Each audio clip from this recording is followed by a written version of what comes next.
જો તમે ગોલા શ્રીખંડ કે આઈસ્ક્રીમ ખાવાના શોખીન છો અને આમાં પણ ડ્રાયફ્રૂટવાળા ગોલા કે આઈસ્ક્રીમ ખાવાના શોખીન છો તો આ સમાચાર તમારા માટે છે અને આ સમાચાર જોઈને તમને ઝટકો પણ લાગી શકે છે.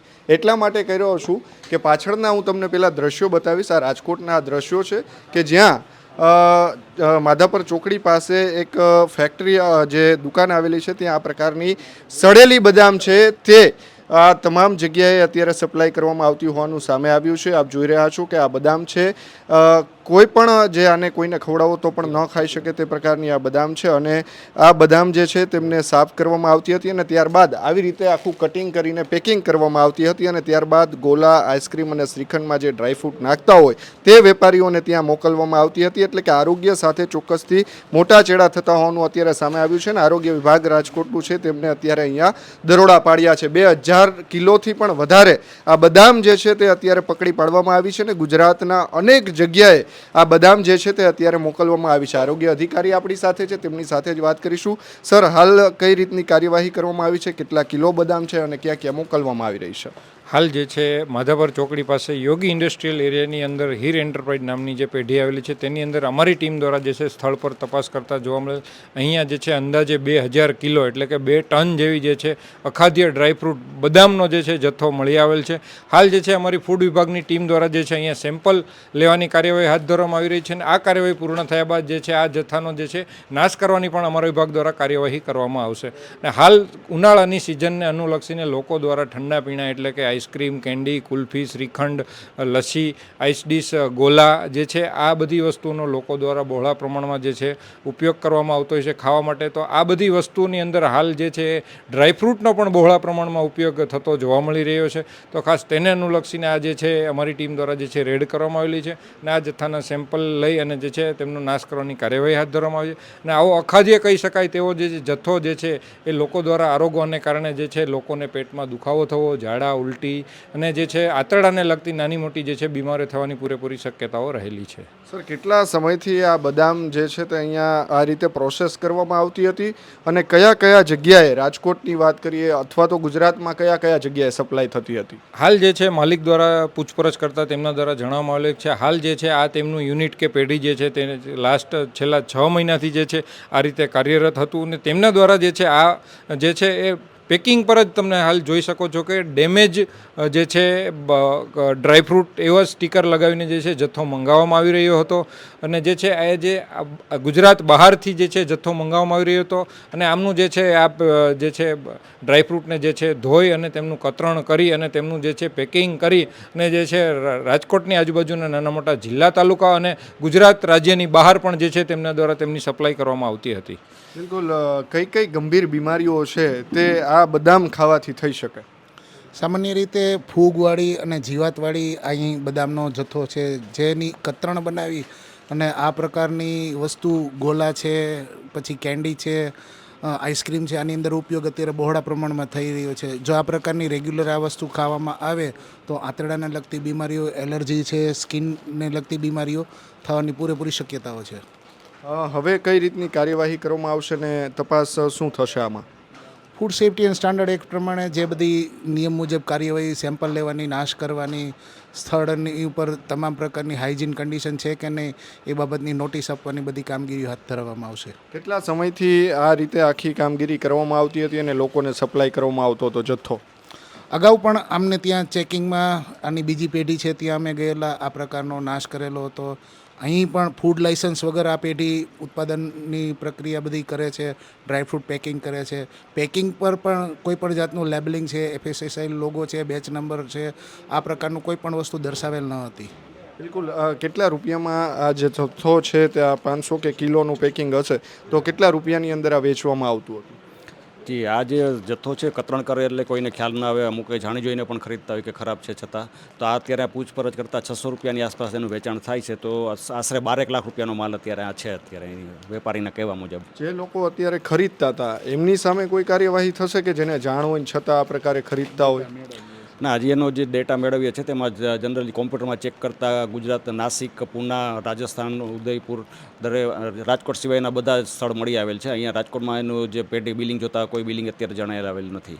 બિલકુલ. સર, રાજકોટમાં કઈ કઈ જગ્યાએ ખાસ ગોલાવાળાને ત્યાં જથ્થો મળતો હતો? જનરલી આ લોકોનું સપ્લાય છે હોલસેલર છે, રિટેલ કાઉન્ટર ઉપર સપ્લાય નથી, કેમ કે ઉત્પાદન જ લાર્જ સ્કેલમાં છે. એટલે એ લોકો કિલો 2 કિલો 5 કિલોના પેકિંગ બધાય હોલસેલરોને અને ખાસ કરીને ગુજરાત બહાર આનો વધારે ધંધો છે. સર, હાલ તમે કહ્યું કે ગુજરાત બહાર ધંધો છે, હવે લોકોને કેવી રીતે ખબર પડશે કે આ બદામ અહીંયા સપ્લાય થવાની છે અથવા તો થઈ રહી છે, તો એને શું ધ્યાન રાખવું? પહેલાં તો અહીંથી આ જે જથ્થો છે બહાર મોકલવાનો થશે જ નહીં, કેમ કે અહીંયા અમે ખુદ જ સ્થળ ઉપર જ છે ને તમામ જથ્થાનો નાશ કરી નાખશું અને સેમ્પલિંગની કાર્યવાહી હાથ ધરશું. બિલકુલ. અહીંયા જે આ જે કોમ્પ્યુટર છે એની અંદર સર હમણાં ઓલો જથ્થો આપણે ક્યાં ક્યાં મોકલવામાં આવતો હતો એ પણ હું તમને બતાવીશ. જે આખું ગુજરાતની બહાર પણ મોકલવામાં આવતો હતો. આપ જે પ્રકારે જોઈ રહ્યા છો, આખી આ જે સેલ્સ ઇન્વોઇસ છે કે યમુનાનગર છે, મુંબઈ, પુણે, પછી કોડીનાર, મહુવા, રાજકોટ, એટલે કે ઘણી જગ્યાએ ગુજરાત બહાર પણ આ જથ્થો જે છે તે મોકલવામાં આવતો હતો. ઉદયપુર છે, પુણે છે, જુનાગઢ છે, કોલ્હાપુર છે. અને 8 થી 9 મહિનાથી આ જે અહીંયાના માલિક છે જે હીર એન્ટરપ્રાઇઝના, તેમનું કહેવું છે કે અહીંયા ચલાવવામાં આવી રહ્યું છે. હવે આ આખી પ્રોસેસ કઈ રીતે થતી હતી હું તમને બતાવું. અત્યારે 2000થી પણ વધારે કિલો આ બદામ છે તે ઝડપી પાડવામાં આવી છે, જે ખાય તો પણ આંતરડાના કેન્સર અથવા તો ગંભીર બીમારીઓ થાય તેવી શક્યતાઓ જે છે તે અહીંયા વ્યક્ત કરવામાં આવે છે. આપ જોઈ રહ્યા છો તે પ્રમાણે કે આ આખી જે બદામ જે આપણે બહાર જોઈ કે જે આખા કોથળાઓ આવતા હતા અને ત્યારબાદ આ ડેમેજ કે જે અખાદ્ય કે જેની અંદર કીડા પડેલા હોય તે પ્રકારની આ બદામ છે તેને વોશ કરવામાં આવતી હતી અને ત્યારબાદ તેમને જે કતરણી કરી અને ત્યારબાદ એનું સારી રીતે પેકિંગ કરવામાં આવી અને અલગ અલગ જગ્યાએ વેચવામાં આવતી હતી. હવે જો હું તમને આ પણ બતાવું કે આખું જે પેકેજિંગ છે, આ પેકેજિંગ જોતાં કોઈ વ્યક્તિ એવું ન કહી શકે કે આ બદામનો જથ્થો આની અંદર આ પેક કરવામાં આવ્યો છે. એટલે ક્યાંક ને ક્યાંક લોકોના આરોગ્ય સાથે મોટા ચેડા થતા હોવાનું સામે આવ્યું છે. આ બદામની ક્વોલિટી જોતાં પણ અત્યારે પણ એટલી દુર્ગંધ આવી રહી છે અને ખાસ આ બદામની ક્વોલિટી એવી છે કે આ બદામ ખાવાથી આ સડેલી એકદમ બદામ છે કે આની અંદર કીડાયુક્ત આ બદામ જે કહેવાય, આ એ પ્રકારની બદામો છે કે જે ખાઈ ન શકાય.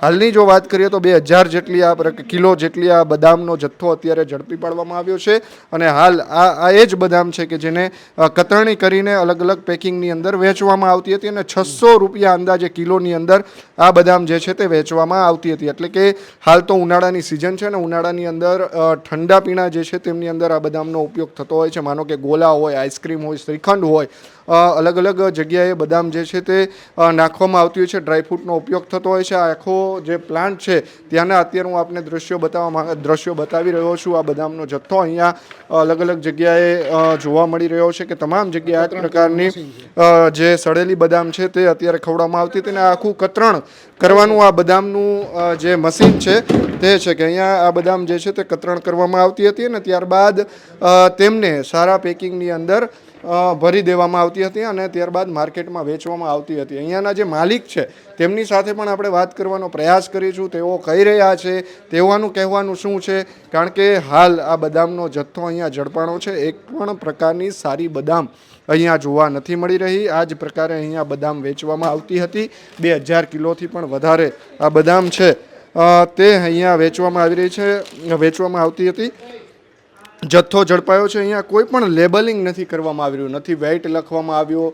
એક્સપાયરી ડેટ છે તે એક્સપાયરી ડેટનો તો સવાલ જ નથી આવતો, કારણ કે કોઈ પણ પ્રકારે આ એક્સપાયરી ડેટ થયેલી જ આ બદામ છે ને એને જ વેચવામાં આવતી હતી. એટલે કે આરોગ્ય સાથે ચેડા ચોક્કસથી થતા હતા. આ બદામ ખાવાથી લોકોને આંતરડાની અહીં ગંભીર બીમારી થઈ શકે, એલર્જી થઈ શકે, તેમજ કેન્સર જેવા ગંભીર રોગો જે છે તે પણ થવાની જે આરોગ્ય વિભાગ છે તેમના દ્વારા કહેવામાં આવ્યું છે. અહીંયા માલિક છે તેમની સાથે વાત કરીશું. તેઓ શું કહી રહ્યા છે. શું નામ છે તમારું? પ્રદીપ દુધાત્રા. પ્રદીપભાઈ, કેટલા સમયથી આ તમે કામ કરી રહ્યા છો? 6 મહિનાથી. 6 મહિનાથી. તો આ બદામ આવે છે ક્યાંથી? દિલ્હી, મુંબઈથી. દિલ્હી અને મુંબઈથી. એ મોકલનાર લોકો કોણ છે? એ અલગ અલગ વેન્ડર હોય છે, એના દલાલ હોય છે, અલગ અલગ પાર્ટી પાસે આવતી હોય છે. તમે ક્યાં ક્યાં સપ્લાય કરતા હતા? હું વધારે પડતું મારે રાજકોટ બહાર જ હોય છે. રાજકોટમાં એકાદ બે કોઈ લેવાવાળું હોય, રાજકોટ બહાર જ હોય છે. મારે સૌરાષ્ટ્રમાં, ગુજરાતમાં અલગ અલગ લોકો પાસે હોય છે. તો આવી બદામ લોકોને ખવડાવવા પાછળનું શું કારણ? આવી બદામ અમે ખવડાવતા નથી. જે આ બદામ જે તમે જોવો છો તે બદામ ખરાબ છે એ અમે ખવડાવતા. અમે સારું જે બદામ હોય છે અમે સોર્ટિંગ કરીએ છીએ અને એનું અમે કતરણ કરીએ છીએ. સારી બદામ બતાવો ને તમારી અહીંયા હોય તો. અચ્છા, કતરણ છે એ સારી બદામ કતરણ કરેલું છે આ ખરાબ બદામ છે જ્યાં ખવડાવાય નહીં જનતાને થોડોક નાનો એની જનતા સમક્ષ માફી માગું છું હું ત્રીજી વાર માફી માગું છું આજે આ બધા મીડિયા સમક્ષ કે આવું ખવડાવાય નહીં અને હવે આવી ભૂલ નહીં થાય. પણ ખવડાવતા તો તમે જ ને. માફી માંગવાથી જે લોકોએ આ ખાધી છે ને જેને રોગ થયા છે જેને અસર થઈ છે એનું શું? એનું હું માફી જ માગું છું કે હવે આવું બીજી વાર આવું નહીં થાય. હું સારો જ માલ આપીશ. પણ તમે છતાંય હજી સ્વીકારતા નથી. તમે એમ કહો છો કે આ કતરણ કરેલી છે એ સારી બદામ છે, તો અહીંયા એક પણ દાણો તમારી પાસે સારી બદામનો હોય તો બતાવો. મેં સ્વીકાર્યું જ છે કે બદામ મારી પાસે અહીંયા ખરાબ છે. સારી જ બદામ હું સેલ કરીશ અને સારું માણસોને ખવડાવીશ. આવું સેલ કરવાનો કોઈ પ્રશ્ન આવતો જ નથી. હા એ વાત પણ છે, પણ એ જોઈએ આગળ શું થાય છે. તમે આ જીવના લોકોના જીવ સાથે તમે ચેડા કરી રહ્યા તો તમને કેમ આવું ન થવું જોઈએ.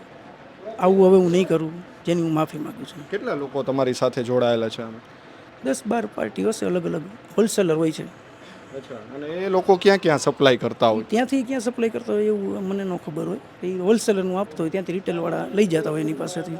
અચ્છા. શું ભાવે તમે આ બદામ વેચતા હતા? એવરેજ 600, 650, 550. અત્યાર સુધીમાં તમે કેટલી બદામ વેચેલી છે અને કેટલાનું ટર્ન ઓવર કરેલું છે? હજી અમે એટલું બધું કોઈ માલ કોઈ સેલ નથી કરેલો. એટલું બધું અમે પરચેસમાં હજી એટલું બધું વધારે નથી કરેલું. હા એની આસપાસ જે મારું પરચેસ કરેલું છે જેટલો આપણે સેલ હજી કરેલો. મહિને કેટલો બદામનો જથ્થો વેચતા તમે?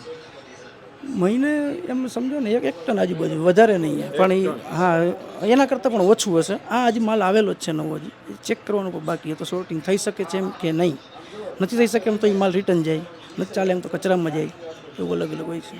બિલકુલ. તો આ જે હીર એન્ટરપ્રાઇઝ કે જ્યાંથી બદામનો જથ્થો વેચવામાં આવતો હતો, એક આમ તો દુકાન જેવું આખું સેટઅપ એમનું છે.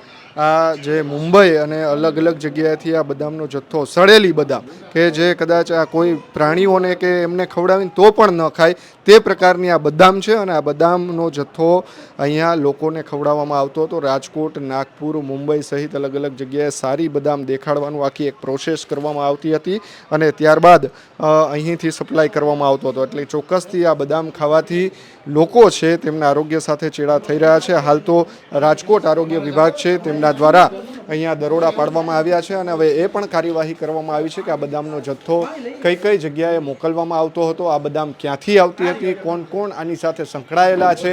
એટલે કે હવે ક્યાંક ને ક્યાંક આ ઘટનાની અંદર મોટા ઘટસ્ફોટ પણ થવાના છે આવનાર દિવસોની અંદર. કારણ કે મેં કહ્યું એમ, આરોગ્ય વિભાગના અધિકારીએ કહ્યું એમ કે આ બદામ ખાવાથી આંતરડાના તેમજ એલર્જી તેમજ કેન્સર જેવા ગંભીર રોગો થઈ શકે તેવા આ બદામનો જથ્થો છે. મેં કહ્યું કે કોઈ આપણે પશુઓને ખવડાવી તો પણ ન ખાય તે પ્રકારની બદામ છે. અત્યારે આમ તો ઉનાળો ચાલી રહ્યો છે. ઉનાળાની અંદર તમે પણ ગોલા ખાવા જતા હોય, કેન્ડી ખાવા જતા હોય અને ડ્રાયફ્રૂટના શોખીન હોય તો આ ખરેખર આ તમારા માટે માઠા સમાચાર છે અને મોટા ઝટકારૂપ સમાચાર માનવામાં આવી રહ્યા છે.